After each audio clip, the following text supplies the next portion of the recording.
Prime Field. This was a statement game, and the statement wasn't just we won. The statement was, you can hit us with your best punch in your building with the whole place leaning forward and we'll still find the gear that breaks you. Because Villanova didn't just show up. They came out surgical. They came out fearless. They had the Finneran Pavilion feeling like a pressure cooker. They had UConn doing something we almost never see this season down at halftime.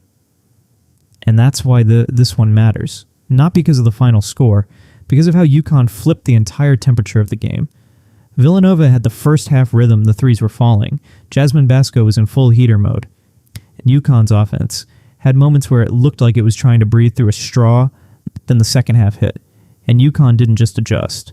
UConn weaponized the rotation. So tonight we're doing it as a countdown. 5 impacts, 5 swings, 5 moments where the game tilted.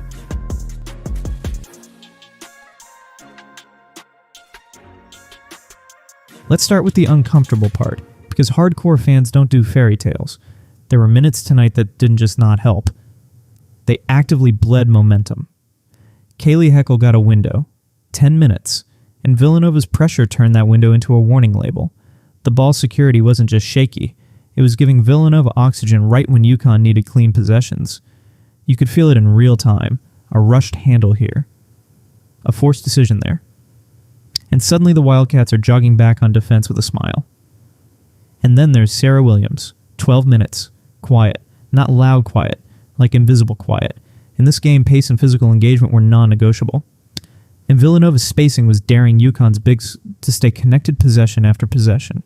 When those minutes don't come with impact on the glass, rim presence, or disruption, they become minutes Gino simply can't live with in this type of environment. That's the teardrop truth. If your minutes don't translate under stress, they don't scale.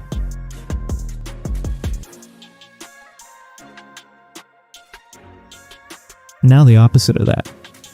Allie Ziebell came in and played the kind of minutes that coaches trust in tight games, not because she turned into a one-woman scoring run, because she was clean. You know what it felt like when she was on the floor? It felt like the offense could finally exhale. She hits the timely 3, not the we're up 23, the don't you dare help off me 3.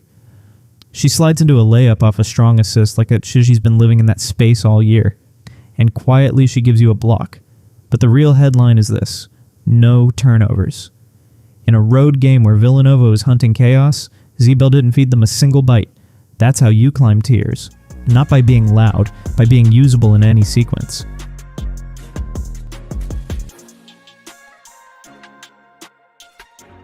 If you watched the first quarter, you saw the problem. Villanova was landing shots, and UConn was getting into stretches where the offense wasn't flowing. That's when you need a player who can manufacture points without needing a play call. Jana El Alfy walked into that lane and made it physical. 5 rebounds in 13 minutes. And it wasn't nice effort. It was possession theft. It was the kind of rebounding that changes the math of the game. 2 offensive boards that forced Villanova to defend again, and again. And again. And then the part that matters in this specific game, free throws. Because when shots aren't falling clean, getting to the line isn't a bonus.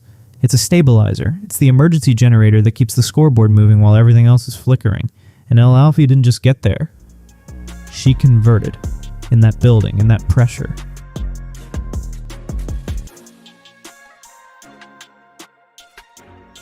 Here's the exact moment the game tried to turn. 6:30 in the third quarter. Sarah Strong picks up her 4th foul, and the entire arena feels it. You can feel Villanova thinking, this is it. This is the opening. UConn is up 51-44 right there, and this is the stress test. Not theory, not vibes, reality. And what happened? UConn didn't wobble. The rotation tightened. And that unit didn't just survive. They pushed. This is where Quiñonez plus El Alfy plus Ziebell became the hinge of the night.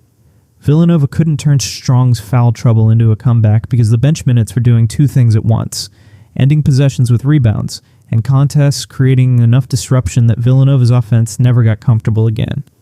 And that third quarter turned into a grind, and UConn's bench made sure Villanova was the one sweating.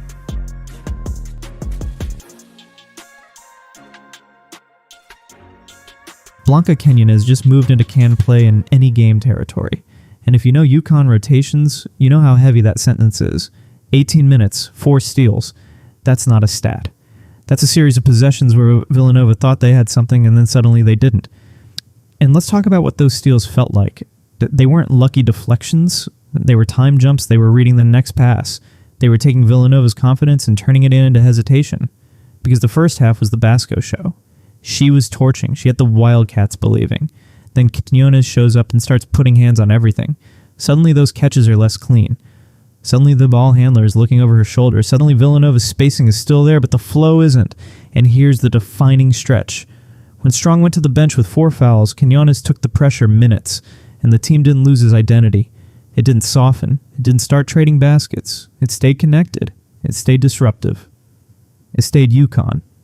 Now, yes, the turnovers are real. 4 of them. That's the one thing holding her back from being an automatic 25-minute piece every night. But the trade-off tonight? Her defense was so loud it drowned out the mistakes. That's scalable. That's road-proof. That's the kind of impact that travels.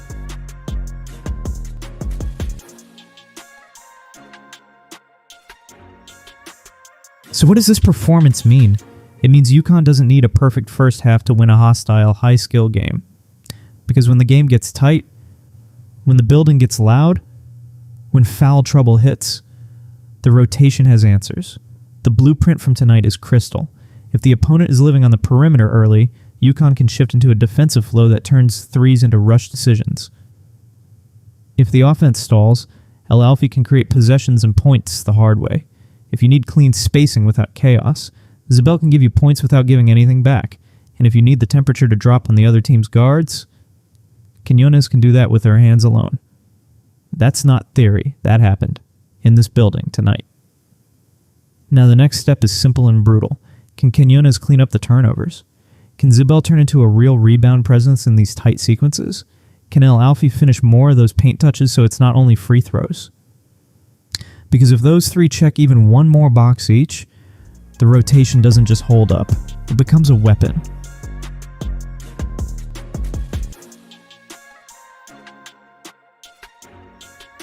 So let me ask you this. And be honest in the comments. What was the moment you knew Villanova's run was dead? Was it the instant Strong picked up her 4th foul and the bench still stretched the lead? Was it that Quiñonez steal that turned into instant points? Or was it El Alfy ripping down a board in traffic like Villanova didn't even exist? Drop the exact possession. Timestamp it if you can. Because this game had a hinge. And real fans know exactly when the door slammed. Like, subscribe and I'll see you on the next one. Prime Field.